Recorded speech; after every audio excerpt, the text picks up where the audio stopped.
Hey guys, it's Alejandro Kolleeny here with a literary classic in 3 minutes. This week I'm doing The Hound of the Baskervilles. Alright, so Sherlock Holmes is a detective who uses deductive reasoning to essentially do magic, and Dr. Watson is his ever-present companion. They're kind of like Jay and Silent Bob. Holmes and Watson are approached by Dr. James Mortimer with regards to the death of Charles Baskerville, who perished on his estate of an apparent heart attack. But what scares Dr. Mortimer is that Baskerville's death parallels a 100-year-old legend which tells of an enormous hound that haunts the Baskerville clan, and Charles's body was found several feet from a series of gigantic dog footprints. Holmes remains skeptical about the idea of a gigantic supernatural hound, but they track down the last remaining Baskerville, Henry, and they ask him if anything strange has happened recently. He says he lost a boot, but other than that, nothing, and Holmes says the boot's probably not a big deal. Then they go to Henry's hotel, and boot stuff abounds. He loses another boot, he finds the original boot, everyone's all hung up on boots. It seems like boots are going to have something to do with the plot, but they don't.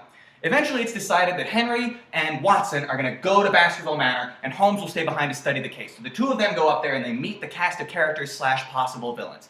There's the suspicious butler Barrymore, there's his constantly crying wife, there's the enthusiastic Stapleton, there's his nearly mute sister, and some dude named Franklin. Who's the villain? Who's the villain? You know, each character is more suspicious than the last. At this point in time, Henry Baskerville begins spending a lot of time with Stapleton's sister, and the reader begins wondering if there is even a hound in this book at all, because now we've got 7 characters, they've all got complex backstories, suddenly there's this pseudo-love story going on. Is this going to be like the Mothman prophecies, where you think you're going to get a bunch of awesome moth monster action, and then the Mothman makes a cameo in his own fucking movie? I'm sorry, that's not what we're talking about. Let's talk about that. Okay, so Barrymore's secret eventually comes out. It turns out that his brother is an escaped convict, which we don't care about, and it turns out that Franklin's daughter wanted a divorce, which we don't care about. Where is the giant hound? Eventually, Franklin spots a dark figure out on the moors one night, and he sends out a search party, and they come across none other than Sherlock Holmes. He goes, yes, I was here the whole time, but I enjoy keeping people in the dark about my behavior because it helps me maintain my feeling of superiority. Now, I'm sure you fucking morons haven't figured it out yet, but my genius mind has deduced that Stapleton is the villain. You dumb pricks. You idiots. So, they decide to set a trap. They let Henry just walk around the grounds of his estate,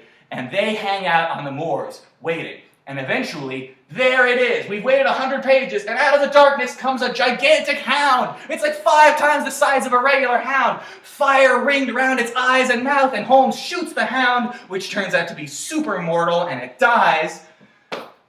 If I could give this book one note, it would be more hound, because the title character is in the book for like 2 paragraphs. Okay, so then they chase Stapleton into the Grimpen Mire, which is a combination of quicksand and tar, and he drowns in the Grimpen Mire, and then Holmes explains why Stapleton did it. You know, he was actually a long-lost heir of the Baskerville clan, his sister was actually his wife, and there's just no fucking hound. Like, I know I keep harping on the hound, but it's really the thing that you care about the most in the whole book, and it's just barely even there. Like, it's not even a bad book. It's a really good book. It just shouldn't be called The Hound of the Baskervilles. It should be called Sherlock Holmes and the Mystery of the Baskervilles. Thank you. I'm Alejandro Kolleeny.